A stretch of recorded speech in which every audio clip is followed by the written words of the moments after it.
നിനക്ക് എങ്ങനെ വേദുവിനെ കുറിച്ചറിയാം? എന്റെ ബ്രദറിന്റെ വൈഫിനെ കുറിച്ച് എനിക്കറിയാതിരിക്കുമോ നിർമ്മയി?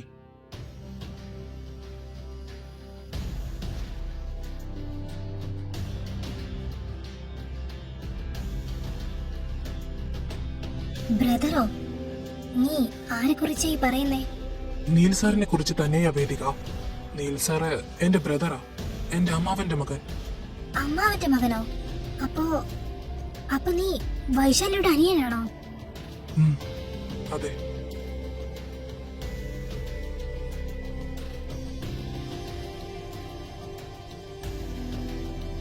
നീൽ സാറിന്റെ വിവാഹം കഴിഞ്ഞെന്നും വൈഫ് നന്ദു സാറിന്റെ സിസ്റ്റർ ആണെന്നും അറിയാം. പക്ഷെ അത് വേദികയായിരിക്കുമെന്ന് കരുതിയില്ല. നിന്റെ വൈശാലി ചേച്ചി പറഞ്ഞതായിരിക്കും അല്ലേ? അല്ല, നിന്റെ വീട്ടിലെ സകലമാരാളുകളും ചൈത്രത്തിലേക്ക് എഴുന്നള്ളിയിട്ടുണ്ടല്ലോ. നീയും നിന്റെ അച്ഛനും എന്താ വരാതിരുന്നേ? ഞങ്ങൾക്ക് വരാൻ താല്പര്യമില്ല നിർമ്മയി. അതെന്താ? നിന്റെ മുത്തശ്ശനും മുത്തശ്ശിക്കും അമ്മയ്ക്കും വന്ന ആ മാനസാന്തരം നിനക്കും നിന്റെ അച്ഛനും വന്നില്ലേ? അതോ ചൈത്രത്തിലുള്ളവരെ തകർക്കാൻ അമ്മയും ചേച്ചിയും തന്നെ ധാരാളം എന്ന് കരുതി മാറി നിന്നതാണോ? നിർമ്മയി, താൻ എന്തൊക്കെയായി പറയുന്നേ? അവള് പറഞ്ഞതിൽ എന്താ തെറ്റ്? മഹേശ്വരത്തിലുള്ളവർ ചൈത്രത്തിലേക്ക് വന്നത് വെറും പ്രായച്ചിത്തം ചെയ്യാനല്ല എന്ന് ഞങ്ങൾക്ക് വ്യക്തമായി അറിയാം. ശരിയാ, എന്റെ അമ്മയും സഹോദരിയും അങ്ങോട്ട് വന്നത് നല്ല ഉദ്ദേശത്തോടെ ഒന്നുമല്ല, അത് ഞാൻ സമ്മതിക്കുന്നു. എന്നാ എന്റെ മുത്തശ്ശനും മുത്തശ്ശിയും വന്നത് ശുദ്ധമായ മനസ്സോടെയാണ്. അവർക്ക് പഴയ തെറ്റുകൾ തിരുത്തണമെന്ന് അതിയായ ആഗ്രഹമുണ്ട്. അപ്പോ നിനക്കറിയാല്ലേ അവരവിടെ വന്നത് എന്തിനാണെന്ന്? അറിയാം.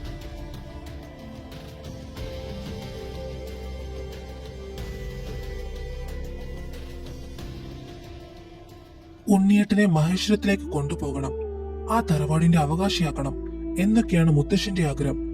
പക്ഷെ എന്റെ അമ്മയ്ക്കും ചേച്ചിക്കും അതിലപ്പുറം ചില ഗൂഢ ലക്ഷ്യങ്ങളും ഉണ്ട്. എന്റെ ഭർത്താവിനെ സ്വന്തമാക്കണം, അതല്ലേ അവരുടെ ലക്ഷ്യം? ഇതൊക്കെ ഞങ്ങൾ നേരത്തെ മനസ്സിലാക്കിയ കാര്യമാണ് വൈഭവ്. ചേച്ചിക്ക് ഉണ്ണിയേട്ടനെ ഇഷ്ടമാ. അത് ഇന്നോ ഇന്നലെയോ തുടങ്ങിയതല്ല. കഴിഞ്ഞ 2 വർഷമായി ഉണ്ണിയേട്ടൻ ചേച്ചിയുടെ മനസ്സിലുണ്ട്. 2 വർഷം മുൻപ് ഒരു കോളേജ് ഫംഗ്ഷനിൽ വെച്ചാ ചേച്ചി ഉണ്ണിയേട്ടനെ ആദ്യമായി കാണുന്നത്. കണ്ട നിമിഷം തന്നെ ചേച്ചിക്ക് ഉണ്ണിയേട്ടനോട് ഇഷ്ടം തോന്നി. അത് ചേച്ചി വീട്ടിൽ വന്ന് പറയുകയും ചെയ്തു. അങ്ങനെ ഉണ്ണിയേട്ടനെ കുറിച്ച് അന്വേഷിച്ചപ്പോഴാ ഉണ്ണിയേട്ടൻ മഹിമാമന്റെ മകനാണെന്ന് ഞങ്ങൾ അറിയുന്നത്. അന്ന് അച്ഛൻ ഈ ബന്ധത്തെ ശക്തമായി എതിർക്കുകയും ചെയ്തു.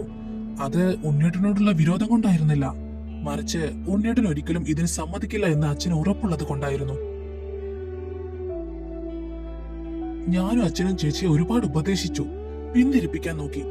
പക്ഷെ ചേച്ചിക്ക് ഉണ്ണിയേട്ടനെ വേണമെന്ന വാശിയായിരുന്നു. ആ വാശിക്ക് മുന്നിൽ അമ്മ കണ്ടെത്തിയ ഒരു മാർഗമായിരുന്നു ചേച്ചിയെ ചൈത്രത്തിലേക്ക് അയക്കുക എന്നത്. അതും ഉണ്ണിയേട്ടന്റെ മനസ്സിൽ എങ്ങനെയെങ്കിലും കയറി പറ്റാൻ വേണ്ടി. അപ്പോ നിന്റെ ചേച്ചി അവിടെ വന്ന് താമസിച്ചതൊക്കെ നിങ്ങളുടെ അറിവോടെയായിരുന്നോ? എനിക്കും അച്ഛനും അമ്മയ്ക്കും അറിയാമായിരുന്നു. പക്ഷേ മുത്തശ്ശനോടും മുത്തശ്ശിയോടും അമ്മ സത്യം മറച്ചുവെച്ചു. ഞങ്ങളെയും പറയാൻ സമ്മതിച്ചില്ല. കാരണം ഇതറിഞ്ഞ അവർ ഒരിക്കലും സമ്മതിക്കില്ലെന്ന് അമ്മ കരുതി. അതുകൊണ്ട് തന്നെ അവരറിയാതെ അമ്മ ചേച്ചിയെ ചൈത്രത്തിലേക്ക് അയച്ചു. എന്നിട്ട് നിങ്ങളാരും അറിയാതെയാണ് ചൈത്രത്തിൽ വന്നത് എന്നാണല്ലോ നിന്റെ ചേച്ചി പറഞ്ഞത്. അത് വീട്ടുകാരുടെ സമ്മതത്തോടെയാണ് വന്നതെന്നറിഞ്ഞാൽ ഉണ്ണിയേട്ടൻ ചേച്ചിയെ അവിടെ നിൽക്കാൻ സമ്മതിച്ചില്ലെങ്കിലോ എന്ന് കരുതിയാ. പിന്നീട് ഞാനോ അച്ഛനോ ചേച്ചിയെ പിന്തിരിപ്പിക്കാതെ ഇരുന്നത് ഇവരിലൂടെയെങ്കിലും കുടുംബം ഒന്നായിക്കോട്ടെ എന്ന് കരുതിയ. പക്ഷേ ഉണ്ണിയേട്ടന് ചേച്ചിയോട് താല്പര്യമില്ലായിരുന്നെന്ന് തോന്നുന്നു. ചേച്ചിയുടെ പെരുമാറ്റത്തിൽ നിന്ന് അത് മനസ്സിലായിട്ടും ഒരിക്കൽ പോലും ഉണ്ണിയേട്ടൻ ചേച്ചിക്ക് പിടികൊടുക്കാതിരുന്നത്. ചേച്ചി ബാംഗ്ലൂരിലെ ജോലി റിസൈൻ ചെയ്ത് ഇങ്ങോട്ട് മാറാൻ പോലും തീരുമാനിച്ചത് ഉണ്ണിയേട്ടന് വേണ്ടിയാ. പക്ഷെ ബാംഗ്ലൂരിൽ പോയി തിരികെ വന്നപ്പോഴേക്കും കാര്യങ്ങളെല്ലാം കൈവിട്ടു പോയിരുന്നു. നിങ്ങളുടെ വിവാഹം കഴിഞ്ഞിരുന്നു. അതറിഞ്ഞപ്പോ ഞാനും അച്ഛനും ചേച്ചിയെ ആകുന്ന പോലെ മനസ്സിലാക്കാൻ ശ്രമിച്ചു. പക്ഷെ ചേച്ചി ഉണ്ണിയേട്ടനെ വേണം എന്നുള്ള വാശിയിൽ തന്നെ ഉറച്ചു നിന്നു. അങ്ങനെ ഇരിക്കുമ്പോഴാ മുത്തശ്ശൻ ഉണ്ണിയേട്ടനെയും അമ്മായിയെയും കാണണമെന്നും മഹിമാമയോട് ചെയ്തതിന് പ്രായശ്ചിത്തം ചെയ്യണമെന്നും പറയുന്നത്. എന്തെങ്കിലും ഒരു കാരണം നോക്കി നിന്ന അമ്മയ്ക്കും ചേച്ചിക്കും അതൊരവസരമായി കിട്ടി. നിങ്ങളെ തറവാട്ടിലേക്ക് കൊണ്ടുവന്ന് ഉണ്ണിയേട്ടന്റെ ജീവിതത്തിൽ നിന്നും വേദികയെ എങ്ങനെയെങ്കിലും ഒഴിവാക്കി ചേച്ചിയെ ഉണ്ണിയേട്ടനെ കൊണ്ട് വിവാഹം കഴിപ്പിക്കാമെന്ന അവർ തീരുമാനിച്ചിരിക്കുന്നത്. അതിന്റെ ആദ്യ ചുവടായിട്ടാ ഇപ്പൊ അവർ ചൈത്രത്തിലേക്ക് വന്നത്. ഇതൊക്കെ ഞാനെന്തിനാ നിങ്ങളോട് പറയുന്നതെന്ന് നിങ്ങൾ ചിന്തിക്കുന്നുണ്ടാകും അല്ലേ?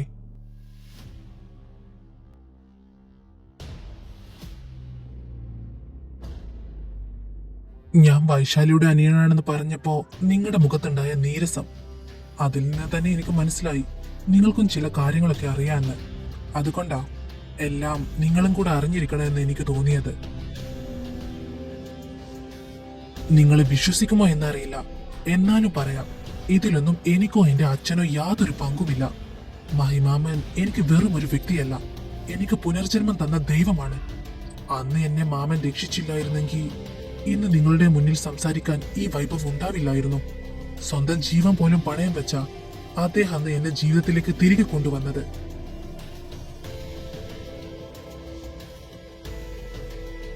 ആ കടപ്പാട് ഇന്നും ഞങ്ങളുടെ ഉള്ളിലുണ്ട്. അതുകൊണ്ട് തന്നെ അദ്ദേഹത്തിന്റെ മകന്റെ ജീവിതം തകർക്കാൻ വേണ്ടി കൂട്ടുനിൽക്കാൻ ഞങ്ങൾക്ക് കഴിയില്ല. അതുകൊണ്ടാ എനിക്കറിയാവുന്ന കാര്യങ്ങൾ നിങ്ങളെ അറിയിക്കാൻ എനിക്ക് തോന്നിയത്. പിന്നെ അമ്മയുടെയും ചേച്ചിയുടെയും കാര്യം, അവർ ചൈത്രത്തിലേക്ക് പുറപ്പെട്ടപ്പോ ഞാനും അച്ഛനും ഒരുപാട് തടഞ്ഞതാണ്. പക്ഷേ അവരത് കേട്ടില്ല. അവർക്ക് അവർ വിചാരിച്ച കാര്യം ഏത് വിധേനയും നടത്തണം. അത് എപ്പോഴും അങ്ങനെ തന്നെയാ. വേദിക, താൻ സൂക്ഷിക്കണം. മുത്തശ്ശനും മുത്തശ്ശിയും വന്നിരിക്കുന്നത് മനസ്താപം വന്നത് കൊണ്ട് തന്നെയാണ്. അത് സത്യമാണ്.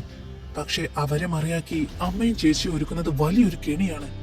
ഉണ്ണിയേട്ടനെ ചേച്ചിയുടെ ജീവിതത്തിലേക്ക് എത്തിക്കാൻ നിന്നെ ആ വീട്ടിൽ നിന്നും പുറത്താക്കുക എന്നതിലുപരി ഉണ്ണിയേട്ടന്റെ കണ്ണിൽ നിന്നെ മോശക്കാരിയാക്കുക എന്നത് കൂടിയാണ് അവരുടെ പ്ലാൻ.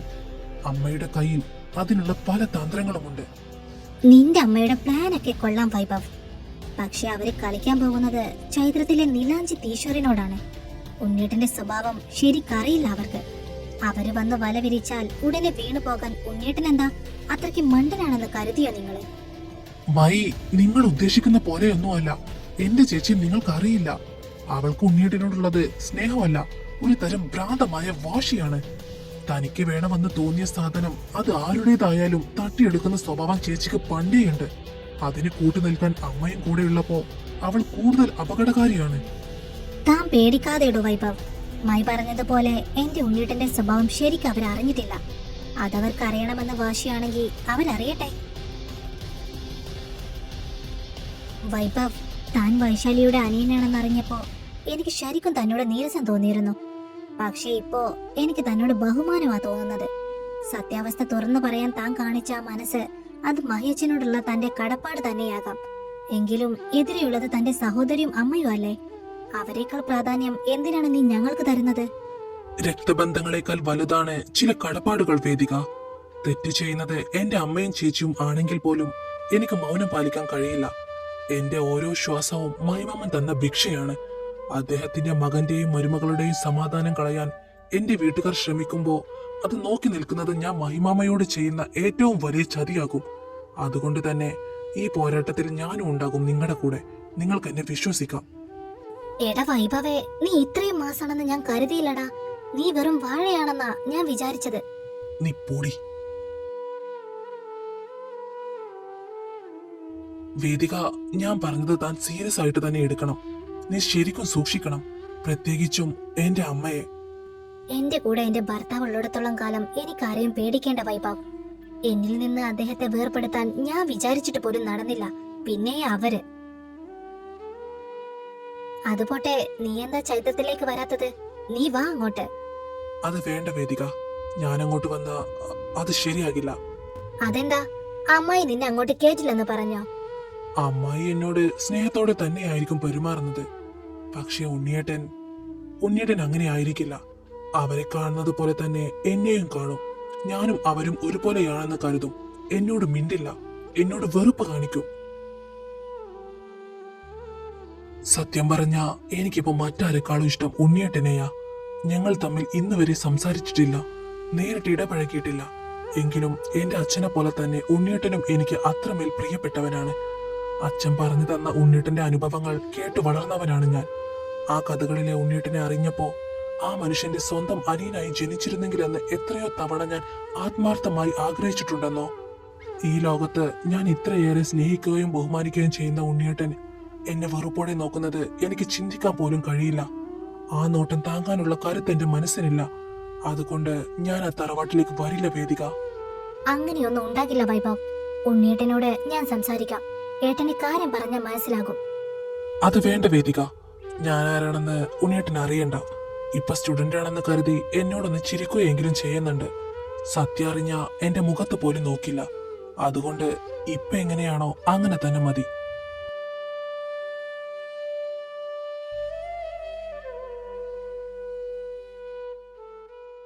നിങ്ങളെന്താ ഇവിടെ നിൽക്കുന്നേ? ആ അക്കിയേട്ടാ, ഞങ്ങള് ചുമ്മാ അവിടെ ഇരുന്ന് ബോറടിച്ചപ്പോ ഇങ്ങോട്ട് വന്നതാ. ഓ, ആ പറയാൻ മറന്നു. മയുടെ പച്ചക്കറി വിരട്ടൽ അടിപൊളിയായിരുന്നു. അല്ല പിന്നെ. വേദു, തന്റെ പാട്ടും കൊള്ളായിരുന്നു. താങ്ക്സ് അക്കിയേട്ടാ. അതവിടെ നിക്കട്ടെ. കറക്റ്റ് ഞങ്ങളുടെ രണ്ടുപേരുടെയും പേരെങ്ങനെ നിങ്ങൾക്ക് കിട്ടി?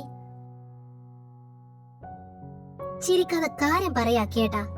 അത് അവന്മാരുടെ പണിയാ. ആദ്യം നിങ്ങളെ തന്നെ വിളിക്കണമെന്ന് എനിക്ക് തോന്നി. അവരിങ്ങ് വരട്ടെ, അവർക്കുള്ളത് ഞാൻ തന്നെ കൊടുത്തോളാം. ഇനി അതിന്റെ പേരിൽ വഴക്കൊന്നും വേണ്ട. ലഞ്ച് ബ്രേക്ക് ആയില്ലേ, വാ ഫുഡ് കഴിക്കാം. ഞങ്ങൾക്കിട്ട് പണി തന്നതല്ലേ, അതുകൊണ്ട് ഇന്നത്തെ ചെലവ് അക്കിയേട്ടൻ തന്നെ എടുത്തോളണം.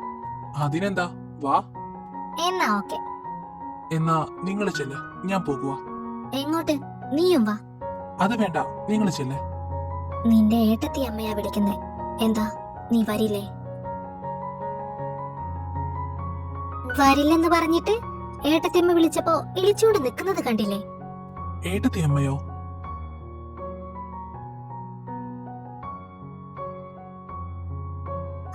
അത് അവൾ ഉദ്ദേശിച്ചത് ചേച്ചിയമ്മ എന്നാ. വൈബു വേദുവിന്റെ കസിനാ. മാസങ്ങൾ കൊണ്ട് ഇവളാ മൂത്തത്. അതുകൊണ്ട് അവൻ ഇവളെ വിളിക്കുന്ന പേരാ ചേച്ചിയമ്മ എന്ന്. ഓ, എന്നാ താനും പാടൂ.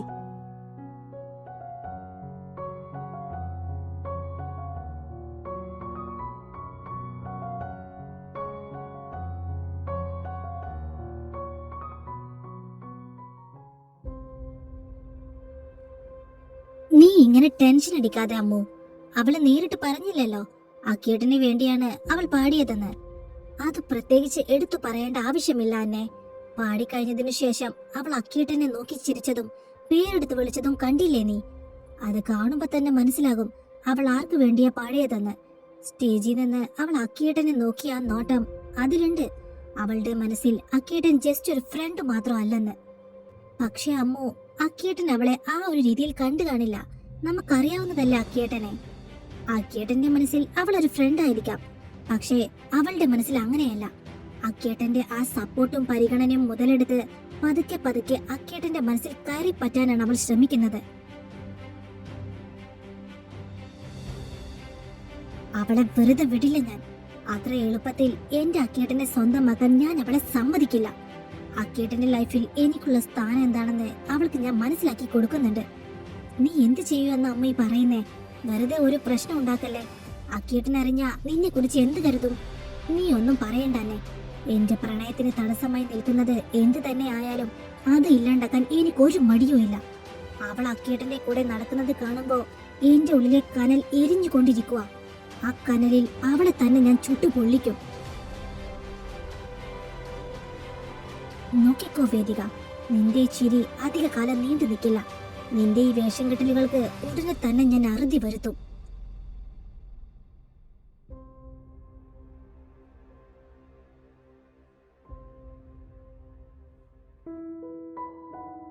അന്ന് എന്റെ കയ്യിൽ നിന്ന് പാളിപ്പോയി.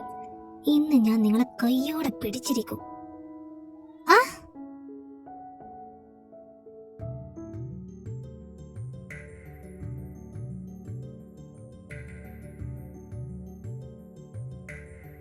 സർ, നിർമ്മയി എന്തിനാ എന്നെ ഫോളോ ചെയ്യുന്നത്? ഫോളോ ചെയ്യുന്നെന്നോ? ഞാനോ? സർ എന്തൊക്കെയാ പറയുന്നേ? നീ എന്നെ ഫോളോ ചെയ്തു വന്നതല്ലേ? അല്ല. ഉറപ്പാണോ? അതെ, ഞാനെന്തിനാ സാറിനെ ഫോളോ ചെയ്യുന്നേ? സാറിന് ചുമ്മാ തോന്നിയതാകും. ഓ, അപ്പോ നീ എന്നെ ഫോളോ ചെയ്തു വന്നതല്ല? അല്ല. ഓക്കെ, സമ്മതിച്ചു. എന്നാ പറ, നീ ഇപ്പോ എന്തിനാ ലൈബ്രറിയിലേക്ക് വന്നത്? അത് എനിക്കൊരു ബുക്ക് എടുക്കാനുണ്ടായിരുന്നു, അതുകൊണ്ട്. Oh really? എന്നാ നിന്റെ മെമ്പർഷിപ്പ് കാർഡ് കാണിക്ക്.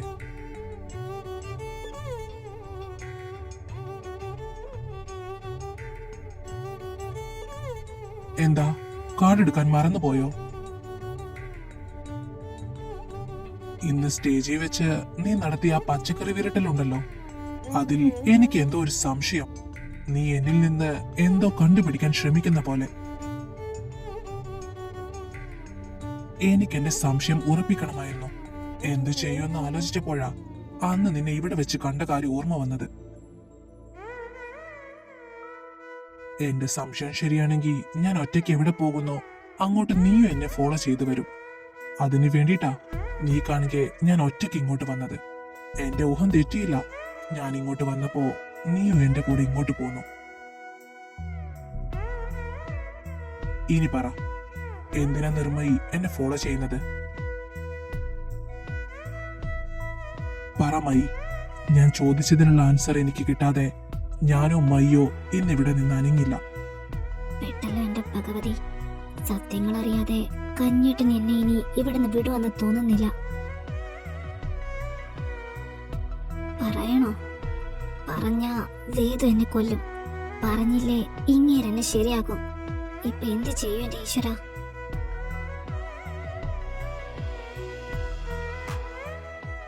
നീ പറയുന്നുണ്ടോ? അത് ഞാൻ നീ അത് ഞാൻ സാറിനെ ഫോളോ ചെയ്യുന്നത് സാറിന്റെ മനസ്സിലുള്ള പെൺകുട്ടി ആരാണെന്ന് അറിയാനാ. ആദ്യമ്മ സാറിന്റെ കല്യാണക്കാരൻ സംസാരിച്ചപ്പോ സാറിന്റെ മനസ്സിലൊരു പെൺകുട്ടിയുണ്ടെന്നും എന്നാ ആ പെൺകുട്ടിയോട് സാറിന്റെ ഇഷ്ടം തുറന്നു പറഞ്ഞിട്ടില്ല എന്നും പറഞ്ഞ കാര്യം ഞങ്ങൾക്കറിയാം. അതിനുശേഷം സാർ ക്ലാസ്സിൽ ശോകമായി വരുന്നതും ക്ലാസ് എടുക്കുന്നതും കണ്ടപ്പോ വേദുവിന് നല്ല സങ്കടം. അവളുടെ കുഞ്ഞേട്ടന് ആ പെൺകുട്ടിയോടുള്ള ഇഷ്ടം തുറന്നു പറയാൻ കഴിയാത്തത് കൊണ്ടാ ഇങ്ങനെ ഡെസ്പായിട്ട് ഇരിക്കുന്നേ എന്നാണ് അവൾ കരുതുന്നത്. അന്ന് ഞാൻ വേദുവിന് ഒരു വാക്ക് കൊടുത്തതാ, സാറിന്റെ മനസ്സിലുള്ള ആ അപ്സരസ് ആരായാലും അവളെ ഞാൻ കണ്ടുപിടിക്കുമെന്ന്. അവളെ കൊണ്ട് ഞാൻ സാറിന് ഇഷ്ടാന്ന് പറയിപ്പിക്കുമെന്ന്. ആ പെൺകുട്ടി ആരാണെന്ന് അറിയാൻ വേണ്ടിയാ ഞാൻ സാറിനെ ഇങ്ങനെ ഫോളോ ചെയ്യുന്നേ.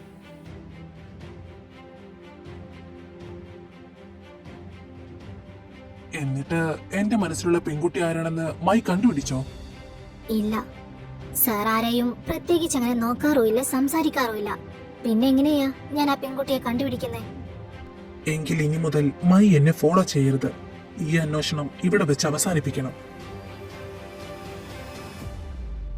നിങ്ങൾ വിചാരിക്കുന്നത് പോലെ അത്ര എളുപ്പമല്ല കാര്യങ്ങൾ. എന്റെ ഉള്ളിലെ ഇഷ്ടം അത് ചിലപ്പോ ഒരിക്കലും നടക്കാത്ത ഒന്നായിരിക്കാം. അതുകൊണ്ട് ഞാനത് എന്റെ മനസ്സിൽ തന്നെ മണ്ണിട്ട് മൂടാൻ തീരുമാനിച്ചിരിക്കുക. അതെന്താ സാർ അങ്ങനെ പറയുന്നേ? ഇഷ്ടമുണ്ടെങ്കിൽ അത് തുറന്നു പറയണം. അതിന് സമ്മതം മൂളണോ വേണ്ടയോ എന്ന് ആ പെൺകുട്ടി തീരുമാനിക്കട്ടെ. അതിനു മുന്നേ ഇങ്ങനെ തോറ്റു പിന്മാറുന്നത് എന്തിനാ? ചില ഇഷ്ടങ്ങൾ അങ്ങനെയാണ് മൈ. അത് തുറന്നു പറഞ്ഞ ഇപ്പൊ നിലവിലുള്ള ആ ഒരു സൗഹൃദം കൂടെ നഷ്ടപ്പെടുമോ എന്ന ഭയമാണ് എനിക്ക്. ആ പെൺകുട്ടി എന്നെ എങ്ങനെ കാണും? എന്നെ വെറുക്കുമോ അതോ പരിഹസിക്കുമോ? ഈ ചോദ്യങ്ങൾ എന്നെ വേട്ടയാടുകയാണ്. അതുകൊണ്ടാ മൈ ഞാനിത് ഉള്ളിൽ തന്നെ അടക്കി വെക്കാൻ ശ്രമിക്കുന്നത്. ഇല്ല സാർ, എനിക്കിത് വിശ്വസിക്കാൻ പറ്റുന്നില്ല. ഈ കോളേജിലെ പിള്ളേരൊക്കെ ആരാധനയോടെ നോക്കുന്ന നന്ദു സാറിന് ഇത്രയും പേടിയോ? സാർ ആ പെൺകുട്ടിയുടെ പേര് പറയും, ഞാൻ പോയി സംസാരിക്കാം. അവളെ കൊണ്ട് സാറിനെ ഇഷ്ടമാണെന്ന് പറയിപ്പിക്കാൻ ഈ നിർമ്മയ്ക്കറിയാം. വേണ്ട മൈ, അത് വിട്ടേക്ക്. പറ്റില്ല സാർ, അത് ആരാണെന്ന് പറയാതെ ഞാൻ സാറിനെ വിടുന്ന പ്രശ്നമില്ല. പറയ് സാർ. മൈക്ക് അത്രയും നിർബന്ധമാണോ എന്റെ മനസ്സിലുള്ള പെൺകുട്ടി ആരാണെന്ന് അറിയണമെന്ന്? അതെ സാർ, എനിക്കറിയണം. എന്റെ വേദുവിന്റെ കുഞ്ഞേട്ടനെ ഇങ്ങനെ വിഷമിപ്പിക്കുന്ന ആ സുന്ദരി ആരാണെന്ന് എനിക്കറിഞ്ഞേ പറ്റൂ.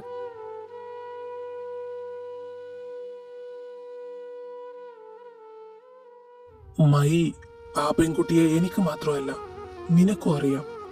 ദൂരെ എങ്ങും ഉള്ള ആളല്ല. അവളെന്നും എന്റെ കൺമുന്നിൽ തന്നെ ഉണ്ടായിരുന്നു.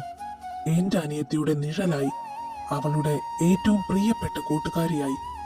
പണ്ട് പെറ്റിക്കോട്ടിട്ട് ഓടി നടന്ന ആ ചെറിയ കുട്ടിയിൽ നിന്ന് ഇന്നത്തെ ഈ തന്റേടിയായ പെൺകുട്ടിയിലേക്കുള്ള അവളുടെ വളർച്ച ഓരോ ഘട്ടത്തിലും ഞാൻ നോക്കി നിന്നിട്ടുണ്ട്. നീ ചോദിച്ചില്ലേ എന്തിനാ എനിക്കിത്ര പേടിയെന്ന്? പേടിയാണ് മൈ. കാരണം അവളുടെ മനസ്സിൽ എനിക്കൊരു ഏട്ടന്റെ സ്ഥാനമാണ്. സ്വന്തം കൂട്ടുകാരിയുടെ ഏട്ടനെ അവളും ആ സ്ഥാനത്ത് കാണുമ്പോൾ അവളുടെ മുന്നിൽ പ്രണയവുമായി ചെന്ന് നിൽക്കാൻ എനിക്ക് കഴിയില്ല. അതുകൊണ്ടാവാം ഉള്ളിലുണ്ടായിരുന്ന ആ ഇഷ്ടം പുറത്ത് പറയാതെ ഞാൻ മൂടിവെച്ചത്.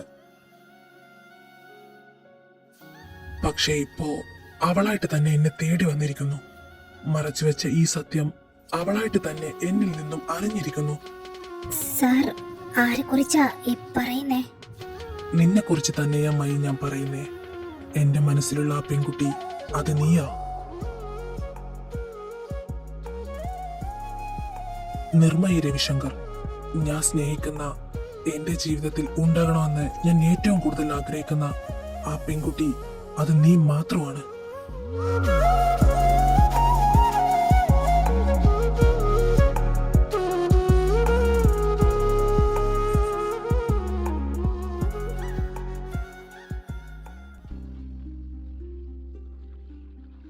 ആ, ദേ വരുന്നു. നീ ഇതെവിടെയായിരുന്നു മൈ? എത്ര നേരായി കാത്തിരിക്കുന്നു? അത് ഞാൻ വാഷ്റൂമിൽ പോയതാ. നീ എന്താ വാഷ്റൂം ഉണ്ടാക്കാനാണോ പോയത്? കുറെ സമയമായല്ലോ പോയിട്ട്. അത് പിന്നെ അവിടെ ഭയങ്കര തിരക്കായിരുന്നു, അതുകൊണ്ടാ. വാ പോകാം. നിന്റെ അബേഡിനുള്ള ചൈത്രം എന്തായാലും പോയി കാണും. ഇനി കിട്ടിയ ബസ്സിൽ കയറേണ്ടി വരും. എന്താടി മുഖം വല്ലാണ്ടിരിക്കുന്നേ? നീ കരഞ്ഞോ? കരയാനോ?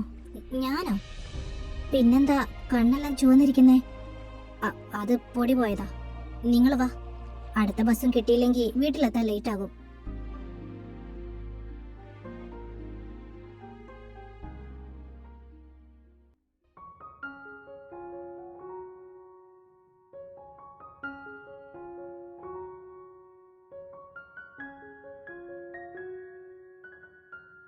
എടി, ഏതായി അപ്പൂപ്പൻ? കണ്ടിട്ട് ഒരു കേണൽ ലുക്ക് ഉണ്ടല്ലോ. അത് കേണലൊന്നുമല്ല, ആ വൈശാലിയുടെ മുത്തശ്ശനാ, മഹേശ്വരത്തെ വലിയ കാരണവർ മഹാദേവൻ. ഓ, അപ്പോ ഇതായിരുന്നല്ലേ ആ ഐറ്റം. കാണാനൊരു തമ്പര ലുക്കൊക്കെ ഉണ്ട്, പക്ഷെ മുഖത്തെ ആ ഗൗരവം പൂട്ടിക്ക് ഇച്ചിരി കൂടുതലാ. കുട്ടി ഈ സമയത്താണോ കോളേജ് കഴിഞ്ഞു വരാറ്? അല്ല, ഇന്ന് ഫംഗ്ഷൻ ആയതുകൊണ്ട് ഇത്തിരി ലേറ്റായി. ഏതാ ഈ കുട്ടി? ഞാനോ? ദോ, ആ കാണുന്നതാ എന്റെ വീട്. ഈ വീട്ടിലെ സ്ഥിരം അതിഥിയാ. എന്റെ പേര് നിർമ്മയി രവിശങ്കർ. കേണലപ്പൂപ്പന് വേണമെങ്കിൽ എന്നെ മൈ എന്ന് വിളിക്കാം. Short and sweet. കേണലോ? ആന്നേ, അപ്പൂപ്പന്റെ ഈ സ്റ്റൈലും കണ്ണടയും നടത്തവും ശരിക്കൊരു കേണൽ ലുക്ക്. ഒരു വാക്കിംഗ് സ്റ്റിക്ക് കൂടെ കയ്യിലുണ്ടായിരുന്നെങ്കിൽ സീൻ ഒന്നുകൂടെ മാസായേനെ. മുതിർന്നവരോട് ബഹുമാനത്തോടെ സംസാരിക്കാൻ പഠിച്ചിട്ടില്ലേ കുട്ടി? നാക്കിന് എല്ലില്ലാതെയാണോ സംസാരിക്കേണ്ടത്? എല്ലില്ലാത്തത് കൊണ്ടല്ലേ അപ്പൂപ്പ നാക്കിങ്ങനെ സുഖമായിട്ട് വഴങ്ങുന്നത്. പിന്നെ ബഹുമാനം, അത് മനസ്സിലല്ലേ ഉണ്ടാകേണ്ടത്. അത് ആവോളം ഈ മൈക്കുണ്ട്. പറയുന്നോണ്ടൊന്നും വിചാരിക്കരുത്. കേണലിന് ഈ ഗൗരവം ഒട്ടും ചേരുന്നില്ല. മുഖം കണ്ടാ തോന്നും ലോകത്തിലെ സകല ടെൻഷനും ഈ തലയിലാണെന്ന്. അതുകൊണ്ട് ഈ ഗൗരവം ഒക്കെ മാറ്റി ഒന്ന് ചിരിച്ചേ നോക്കട്ടെ, കേണലിന് പല്ലുണ്ടോ എന്ന്. കുട്ടിയുടെ ഈ വായടപ്പിക്കാൻ ആർക്കെങ്കിലും പറ്റുമോ? ഇങ്ങനെ നിർത്താതെ സംസാരിച്ച കേൾക്കുന്നവർക്ക് പോലും തല കറങ്ങും. ആണോ? എന്നിട്ട് കേണലിന് തല കറങ്ങിയോ? ചുമ്മാ ഓരോന്ന് പറയല്ലേ കാരണവരെ. എനിക്കറിയാം കേണൽ ഈ കാണിക്കുന്ന ഗൗരവമൊക്കെ ഒരു മാസ്ക് ആണെന്ന്. പുള്ളി പാവമാണല്ലേ. ആ കണ്ണുകളിൽ നോക്കി അറിയാൻ പറ്റുന്നുണ്ട് സ്നേഹമൊക്കെ ഉള്ള ഒരു പാവം അപ്പൂപ്പനാണെന്ന്. എന്നാ ശരി കേണലപ്പൂപ്പ, ഞാൻ പോകുക. പിന്നെ മുറ്റത്ത് നടക്കുമ്പോ തിരികൂടി സ്പീഡിൽ നടക്കാൻ നോക്കണേ. അപ്പോഴേ ആ ഒരു കമാൻഡിങ് പവർ ഒക്കെ വരൂ. Okay, by. അവളെല്ലാവരോടും അങ്ങനെയാ. വൈശാലി ചേച്ചിയുടെ മുത്തശ്ശൻ അവള് പറഞ്ഞതൊന്നും കാര്യമാക്കേണ്ട. വൈശാലിയുടെ മുത്തശ്ശൻ മാത്രമല്ല, ഉണ്ണിയുടെയും ഇപ്പോ മോളുടെ മുത്തശ്ശനാ.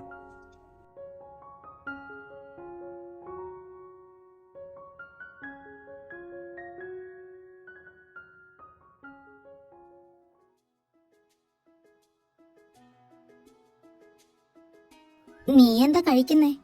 ഐസ്ക്രീം. ഇന്നലെ വയറുവേദന വന്നപ്പോ ഹേമമ്മ കൊണ്ടുവന്നയാ, ഇന്ന് കഴിക്കാൻ പറ്റിയത്. ഓ അല്ല, ഇവളെന്താ മുട്ടയിടാൻ നടക്കുന്ന കോഴിയെ പോലെ? എടി, നീ ഇങ്ങനെ നടക്കാതെ ഒരു ഭാഗത്തിരിക്ക്. നിന്റെ ഈ നടത്തം കണ്ടിട്ട് എന്റെ തല കറങ്ങുന്നു. നിനക്കങ്ങനെ പറയാം. മനുഷ്യനിവിടെ ടെൻഷൻ അടിച്ചിട്ട് പാടില്ല. അടുത്ത മാസം 6-ാം തീയതി, ഇനി കഷ്ടിച്ച് 20 ദിവസമേ ഉള്ളൂ. അതിനെന്തിനാ നീ ഇങ്ങനെ ടെൻഷൻ അടിക്കുന്നേ? വിവാഹം ഉറപ്പിച്ചതിന് സന്തോഷിക്കുകയല്ലേ വേണ്ടത്?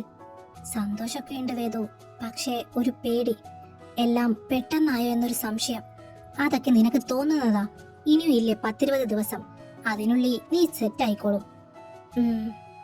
അല്ല, ഇവളെന്തോ ഒന്നും മിണ്ടാത്തെ? നിന്റെ ആ പച്ചക്കറി വിരട്ടലിന്റെ ഹാങ് ഓവർ ഇതുവരെ മാറിയില്ലേ മൈ? ചില വിരട്ടലുകൾ വിനയാകുമെന്ന് ഇപ്പോഴാ മനസ്സിലായേ. എന്താടി? ഒന്നുമില്ല. അല്ല വേദു, നിന്റെ അസുരൻ ഇതുവരെ വന്നില്ലേ? സമയം എത്രയായി? ഇല്ലടി, ഇതുവരെ വന്നിട്ടില്ല. അമ്മ വിളിച്ചപ്പോ പറഞ്ഞിരുന്നു അങ്ങേര് വേദസ്വരത്തിലുണ്ടെന്ന്. ഇവരുടെ കല്യാണം ഉറപ്പിച്ചത് പറയാൻ അച്ഛൻ വിളിച്ചതാണ് പോലും. എന്നിട്ട് നീ എന്താ പോകാതിരുന്നേ? അമ്മ വിളിച്ചതാ അങ്ങോട്ട് ചെല്ലാൻ. ഇനി അവിടം വരെ നടക്കണ്ടേ എന്നോർത്ത് വരുന്നില്ലെന്ന് പറഞ്ഞു. 2 വീട് അപ്പുറം പോകാനുള്ളതിനാണോ നീ ഈ മടി കാണിക്കുന്നേ? എന്നാ പിന്നെ നിന്റെ അസുരന്റെ കൂടെ പോയിക്കൂടായിരുന്നോ? അങ്ങേര് കോളേജ് കഴിഞ്ഞ് നേരെ അങ്ങോട്ടാ പോയേ.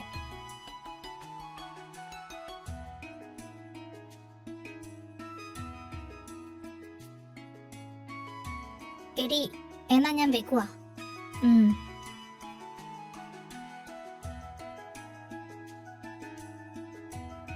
നീ എന്താ അങ്ങോട്ട് വരാതിരുന്നേ?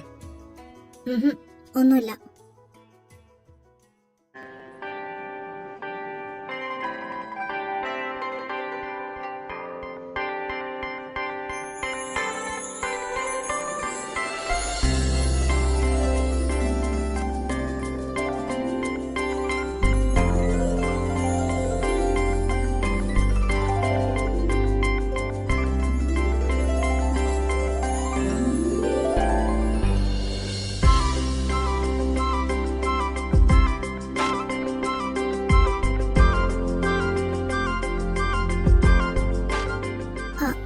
അത് ഞാൻ പെട്ടെന്ന്, സോറി.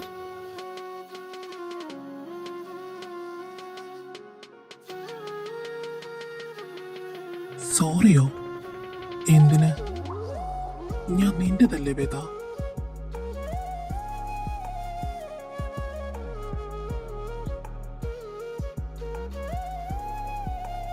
വേദു,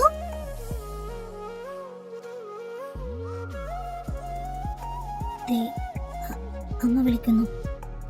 പോണോ? ചെല്ല്.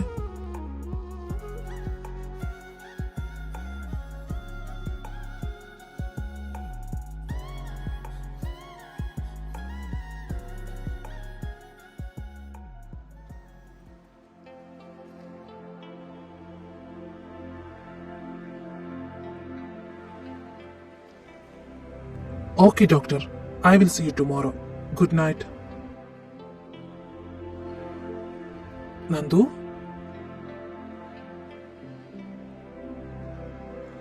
ഏട്ടനോ? ഏട്ടനെന്താ ഉറങ്ങിയില്ലേ? അത് ഞാൻ നിന്നോടല്ലേ ചോദിക്കണ്ടേ? നീ എന്താ ഇവിടെ വന്നിരിക്കുന്നേ? ഏയ്, ഒന്നുമില്ലേട്ടാ, ഞാൻ ചുമ്മാ കാറ്റൊക്കെ കൊണ്ടിരുന്നതാ. നിന്റെ മുഖം കണ്ടിട്ട് എനിക്കങ്ങനെ തോന്നുന്നില്ലല്ലോ. അതേട്ടാ, ഒന്നുമില്ലെന്ന് പറഞ്ഞ് ഒഴിഞ്ഞു മാറാൻ നോക്കണ്ട. I want to know what your problem is. 2-3 ദിവസമായി ഞാൻ നിന്നെ ശ്രദ്ധിക്കുന്നു. പഴയ ചിരിയില്ല, എൻജോയ്മെന്റ് ഇല്ല, ആരോട് അധികം മിണ്ടുന്നു പോലും ഇല്ല. കോളേജ് കഴിഞ്ഞ് വന്ന ഇരുട്ടുന്നത് വരെ ഇങ്ങനെ ഒറ്റയ്ക്ക് വന്നിരിക്കും. What happen to you Nandu? എന്താടാ, കോളേജിൽ എന്തെങ്കിലും പ്രശ്നമുണ്ടോ? അതോ മറ്റെന്തെങ്കിലും? ഏയ്, കോളേജിലൊന്നും ഒരു പ്രശ്നവും ഇല്ല ഏട്ടാ. പിന്നെ പ്രശ്നമെല്ലാം എന്റെ മനസ്സിനാ. മനസ്സിനോ? നീ എന്താടാ പറയുന്നേ? ഏട്ടാ, സത്യം പറഞ്ഞ ഈ നിമിഷം വരെ ഞാൻ അനുഭവിച്ച ടെൻഷൻ എന്റെ ഇഷ്ടം അവളോട് എങ്ങനെ തുറന്നു പറയും എന്നോർത്തായിരുന്നില്ല. മറിച്ച് അവളുടെ മനസ്സിൽ എനിക്കൊരു ഏട്ടന്റെ സ്ഥാനം മാത്രമാണോ ഉള്ളതെന്ന ഭയമായിരുന്നു എനിക്ക്. ഒരിക്കൽ പോലും അവൾ എന്നെ പ്രണയത്തിന്റെ കണ്ണിലൂടെ നോക്കിയിട്ടുണ്ടാകില്ല എന്ന ചിന്ത എന്നെ വല്ലാതെ തളർത്തുന്നുണ്ടായിരുന്നു. കുഞ്ഞുനാൾ മുതൽ കാണാൻ തുടങ്ങിയതല്ലേ ഏട്ടാ. അവളെന്നെ അവളുടെ ഏട്ടന്റെ സ്ഥാനത്താണെങ്കിലോ? നീ മയ്യയാണോ സ്നേഹിക്കുന്നത്? പറ നന്ദു, നിന്റെ മനസ്സിൽ കൊണ്ടു നടക്കുന്ന ആ പെൺകുട്ടി മയ്യാണോ? അതെ ഏട്ടാ, എന്റെ മനസ്സിലുള്ളത് മയ്യ. എനിക്ക് അവളെ ഇഷ്ടമായേട്ടാ. പട്ടുപാവാട ഇട്ട് നടക്കുന്ന പ്രായം മുതൽ ചങ്കിൽ കയറിയത് ആ പെണ്ണ്. മറന്നു കളയാൻ പറ്റുന്നില്ല.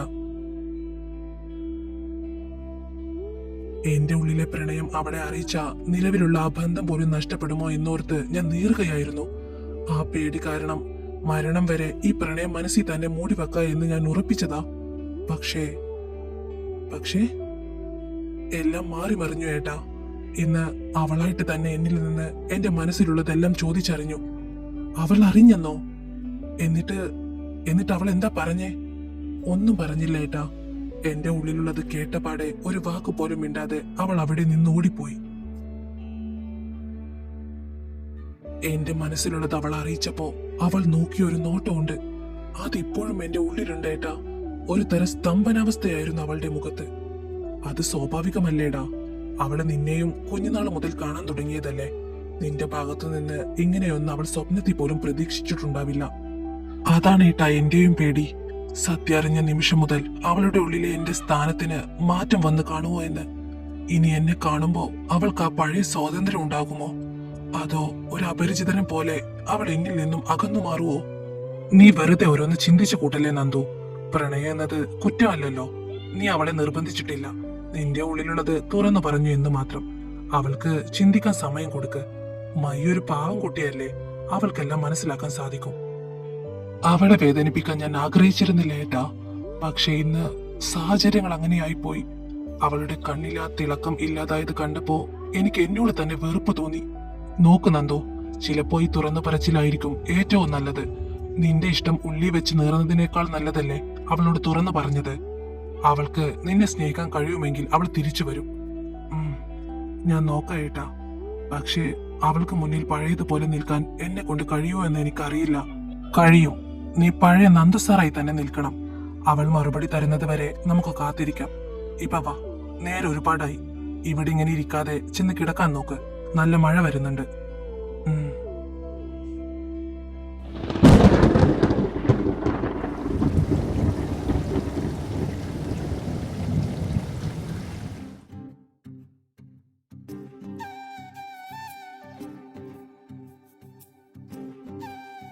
എന്റെ ഭാര്യ എനിക്ക് വേണ്ടി പാടിയ പാട്ട് എനിക്കിഷ്ടമായി. ആ പാട്ട്, അതിലെ വരികൾ, അതിപ്പോഴും എന്റെ ഉള്ളിൽ കിടന്ന് മുഴങ്ങുന്നുണ്ട്.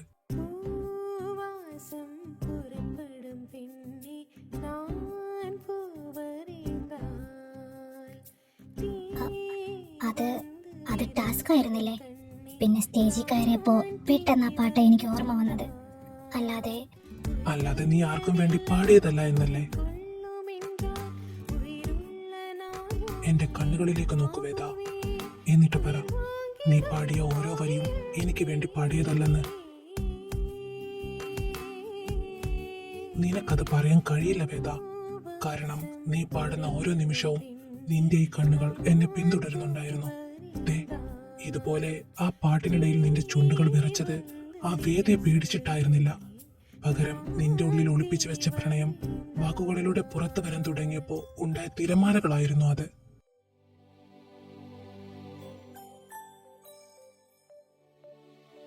എന്റെ നെഞ്ചിലെയും ഇടിപ്പ് നീ അറിയുന്നുണ്ടോ? നീ പാടി നിർത്തിയ നിമിഷം മുതൽ ഇതിങ്ങനെ താളം തെറ്റിയാ മിടിക്കുന്നത്. നിന്റെ ശബ്ദം എന്റെ ആത്മാവിനെയാ തൊട്ടത്. അതുകൊണ്ട് എനിക്ക് വേണ്ടി പാടിയ ആ പാട്ടിനു പകരം നിന്നെ എനിക്കൊന്ന് ചുംബിക്കണം വേദ. ഇന്നാദ്യമായി ഞാൻ നിന്റെ അനുവാദം ചോദിക്കുക. ഞാൻ നിന്നെ ഒന്ന് ചുംബിച്ചോട്ടെ?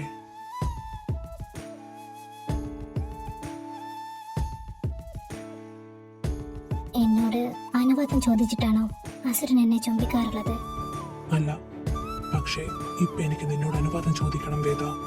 കാരണം എനിക്ക് നിന്നെ ചുംബിക്കേണ്ടത് നിന്റെ നെറ്റിയിലോ കവിളിലോ അല്ല, ദാ നിന്റെ ഈ വിറയ്ക്കുന്ന ചുണ്ടുകളിലാണ്.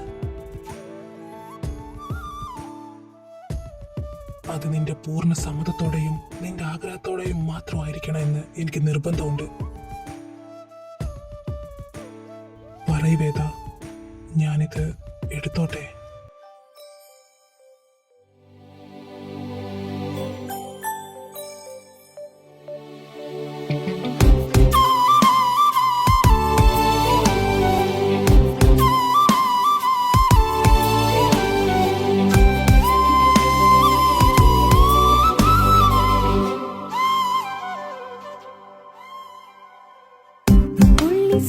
புள்ளி சேர்ந்து ஓவியம், உள்ளம் சேர்ந்து காவியம், கூட கூட ஓவியத்தின் பாகமே, கூட கூட காதல் என்று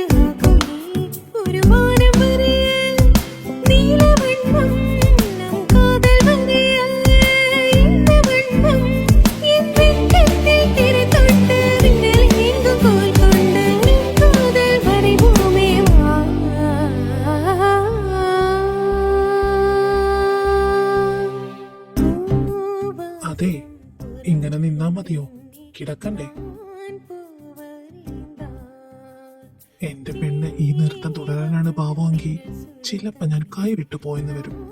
അത് ഈ സമയത്ത് എന്റെ പെണ്ണിനെ താങ്ങാൻ കഴിഞ്ഞെന്ന് വരില്ല.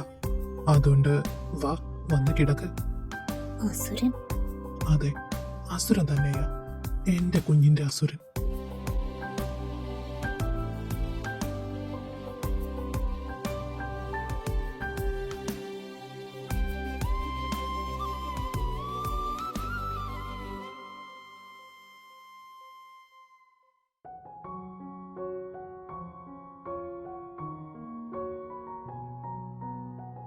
പക്ഷേ അച്ഛമ്മക്കൊരേ നിർബന്ധം, ഓർണമെന്റ്സ് ഒക്കെ പെട്ടെന്ന് തന്നെ എടുക്കണമെന്ന്. അതുകൊണ്ട് ഈ ആഴ്ച തന്നെ പോകാനാ പ്ലാൻ.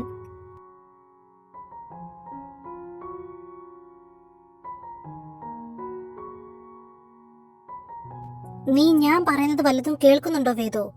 ആ, നീ നീ എന്താ പറഞ്ഞേ? നിന്റെ അസുരം വരുന്നു എന്ന്. എവിടെ? ആര്? ഉണ്ണിയേട്ടൻ?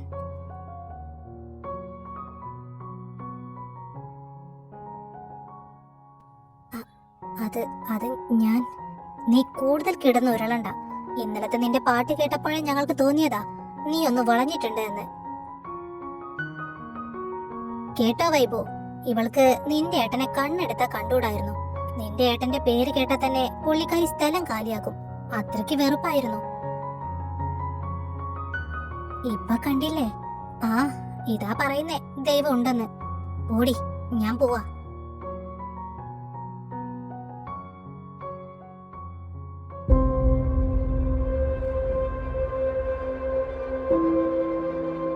വേദു!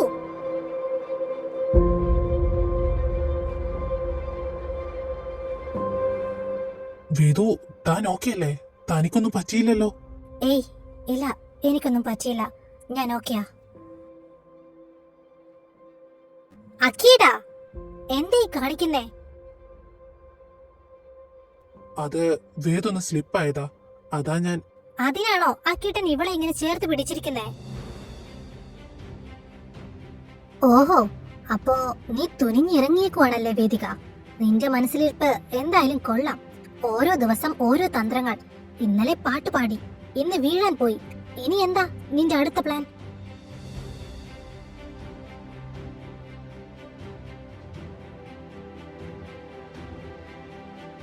അമ്മു, നീ എന്തൊക്കെയാ വിളിച്ചു പറയുന്നേ?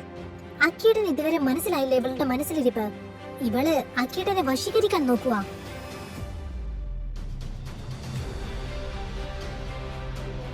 ഇന്നലെ പാട്ടുപാടിയത് അക്കീടനെ മനസ്സിൽ കണ്ട. ഇപ്പൊ ഇവിടെ വീഴാൻ പോകുന്ന പോലെ അഭിനയിച്ചതും അക്കീടൻ ഇവളെ ശ്രദ്ധിക്കാൻ വേണ്ടിയാ. അനാവശ്യം പറഞ്ഞാലുണ്ടല്ലോ നിന്റെ പല്ലടിച്ച് ഞാൻ താഴെയിടും, പുന്നാര മോളെ. അശ്വിനേട്ടാ, പെങ്ങളെ പറഞ്ഞ് മനസ്സിലാക്കിക്കോ, അല്ലെങ്കിൽ എന്റെ കൈയുടെ ചൂടറിയോ ഇവള്. അമ്മു, വേദൊന്ന് വീഴാൻ പോയപ്പോ അക്കി പിടിച്ചു, അതിനാണോ നീ ഇങ്ങനെയൊക്കെ പറയുന്നേ?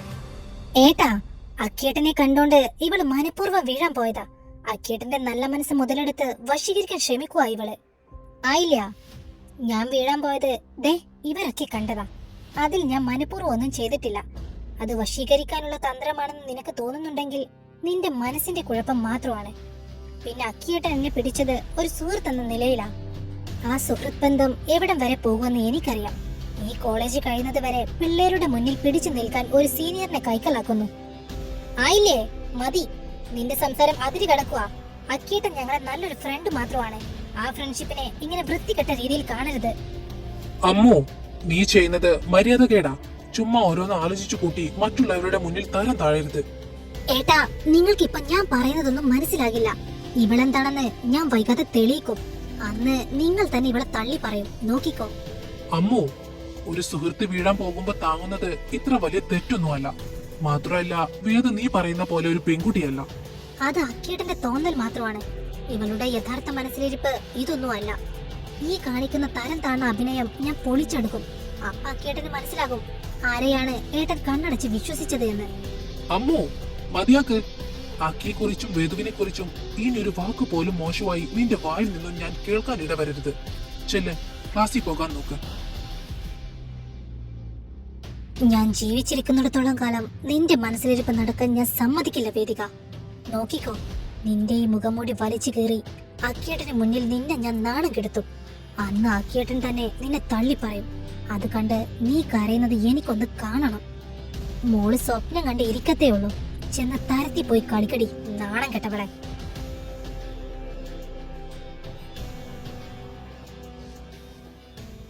വേദു, അവള് പറഞ്ഞതിനൊക്കെ ഞാൻ നിന്നോട് സോറി ചോദിക്കുന്നു. ഏയ്, അതിന്റെ ആവശ്യമൊന്നും ഇല്ല ഏട്ടാ. അവള് എന്നെ തെറ്റിദ്ധരിച്ചിരിക്കുക. അമ്മുവിന് ഞങ്ങളിൽ അക്കിയോട് വല്ലാത്തൊരു കെയറിങ്ങാ. ഇവന് തിരിച്ചും. അതാ പെട്ടെന്ന് അക്കി വേദുവിനെ പിടിച്ചപ്പോ അവള് തെറ്റിദ്ധരിച്ചത്. ഓ, അപ്പോ അവൾ ഇവിടെ കിടന്ന് ഈ കാട്ടിക്കൂട്ടിയതൊക്കെ അവളുടെ അക്കിയേട്ടനെ വേദു തട്ടിയെടുക്കുമെന്ന് പേടിച്ചിട്ടാണോ? ഏയ്, അങ്ങനെയല്ല. അവൾക്ക് ഇവൻ സ്വന്തം ഏട്ടനെ പോലെയാ. ഇവന് സിബ്ലിങ്സ് ഒന്നും ഇല്ലല്ലോ. അപ്പോ ആ സ്ഥാനം അവൾ അങ്ങ് ഏറ്റെടുത്തു. ഇവിടെ സത്യത്തിൽ പൊട്ടനാട്ടം കാണുന്നത് ഇവര് 3 പേരുവാ. എത്ര ഭംഗിയായിട്ടാ ആയില്ലേ ഇവരെ പറ്റിക്കുന്നത്. എന്താടി ഇതൊക്കെ? പിന്നെ പറഞ്ഞു തരാം. ഉം. വേദു, സോറി. ഞാൻ കാരണല്ലേ താൻ. എനിക്ക് കുഴപ്പമില്ലെന്ന് പറഞ്ഞില്ല അക്കിയേട്ടാ. അവള് പറഞ്ഞതൊന്നും എന്റെ രോമത്തിൽ പോലും ഏറ്റിട്ടില്ല. പിന്നെ അവള് പറഞ്ഞ പോലെ ഞാൻ അക്കിയേട്ടനെ വശീകരിക്കാനൊന്നും ശ്രമിക്കില്ല കേട്ടോ. അതെ, എന്റെ വേദുവിന് അതിന്റെ ആവശ്യമില്ല. അതെന്താ വൈഭവ് താൻ അങ്ങനെ പറഞ്ഞത്? അത് വേദുവിനെ വശീകരിക്കേണ്ട ആവശ്യമില്ലല്ലോ. എല്ലാവരും അവളുടെ സൗന്ദര്യത്തിൽ വീണു പോകില്ലേ? ഡാഡാ, ഇനിയിപ്പോ ഞങ്ങളുടെ ചെക്കനെ വേദു വശീകരിച്ചാലും കുഴപ്പമൊന്നുമില്ല. ഞങ്ങളുടെ ചെക്കന് ഓക്കെയാണ് അല്ലേടാ? ആ ബെസ്റ്റ്. എന്നാ ഇവളുടെ അവസാനം അസുരന്റെ കൈകൊണ്ടാകും. അസുരന്റെ കൈയുണ്ടോ? അത് ഇവള് ആരെയെങ്കിലും വശീകരിക്കാൻ ശ്രമിക്കുന്നത് ഇവളുടെ വീട്ടിലറിഞ്ഞ ദൈവങ്ങൾ പോലും അവളെ കൈവിട്ട് കളയും. പിന്നെ ഇവള് അസുരന്റെ കയ്യിലായിരിക്കില്ലേ? അത്രയ്ക്ക് ടെററാണോ വേദുവിന്റെ വീട്ടിലുള്ളവർ? എല്ലാരും ഇല്ല, ഒരാള് മാത്രം. ആ അസുരനെ കണ്ട ഇവള് മാത്രമല്ല, ഇപ്പൊ ഇവിടെ കിടന്ന് ഷോ ഓഫ് നടത്തിയില്ലേ നിങ്ങളുടെ പുന്നാര പെങ്ങൾ, അവള് പോലും വിറച്ചു പോവും അല്ലേടി?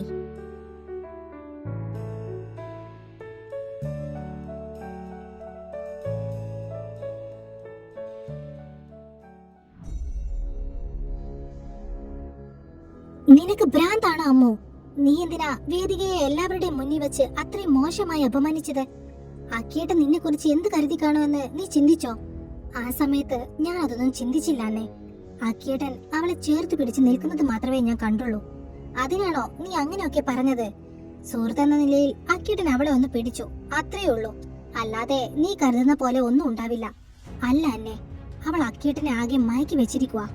ഇന്നലെ പാട്ടുപാടി, ഇന്ന് വീഴാൻ പോയി. ഇനി എന്തൊക്കെ തന്ത്രങ്ങളാണ് ആ മാലകയുടെ മുഖംമൂടി അണിഞ്ഞവൾ പാറ്റാൻ പോകുന്നത് എന്നറിയില്ല. ഇതെല്ലാം ഞാൻ കണ്ടില്ലെന്ന് നടിക്കണോ? ഇല്ല അന്നെ, ഞാൻ വിട്ടുകൊടുക്കില്ല. അക്കിയേട്ടൻ എന്റേതാണ്, എന്റെ മാത്രം. ഏട്ടനെ തട്ടിയെടുക്കാൻ ഞാൻ ആരെയും സമ്മതിക്കില്ല. അമ്മു, നിനക്ക് അക്കിയേട്ടനെ ഇഷ്ടമാണെന്ന് എനിക്കറിയാം. പക്ഷേ അതിനർത്ഥം അദ്ദേഹം നിന്നെ അല്ലാതെ മറ്റാരെയും ശ്രദ്ധിക്കാൻ പാടില്ല എന്നല്ല. നീ ചെയ്യുന്ന ഈ മര്യാദകേടുകൾ അക്കിയേട്ടനെ നിന്നിൽ നിന്നും കൂടുതൽ അകറ്റുകയേ ഉള്ളൂ. എങ്കിലും ഞാൻ വിട്ടുകൊടുക്കില്ല. അതിനായി ഞാൻ ഏതറ്റം വരെയും പോകും. ഞാൻ അവളെ നാണം കെടുത്തു, എല്ലാവരുടെയും മുന്നിൽ വെച്ച്, പ്രത്യേകിച്ച് അക്കിയേട്ടന്റെ മുന്നിൽ വെച്ച്. അന്ന് അക്കിയേട്ടൻ തന്നെ അവളെ തള്ളി പറയും. ആ നിമിഷം കാണാൻ വേണ്ടിയാ ഞാൻ ഇനി കാത്തിരിക്കുന്നത്. നീ വല്ലാതെ മാറിപ്പോയി അമ്മോ. സ്നേഹത്തിന് വേണ്ടിയുള്ള നിന്റെ ഈ വാശി ഒരു ഭ്രാന്തായി മാറിയിരിക്കുക. ഭ്രാന്ത്? അതെ, അക്കിയേട്ടനോടുള്ള എന്റെ സ്നേഹം ഭ്രാന്താണെങ്കിൽ എനിക്ക് ഭ്രാന്താ. ഈ ഭ്രാന്ത് കൊണ്ട് ഞാൻ അവളെ തകർക്കും.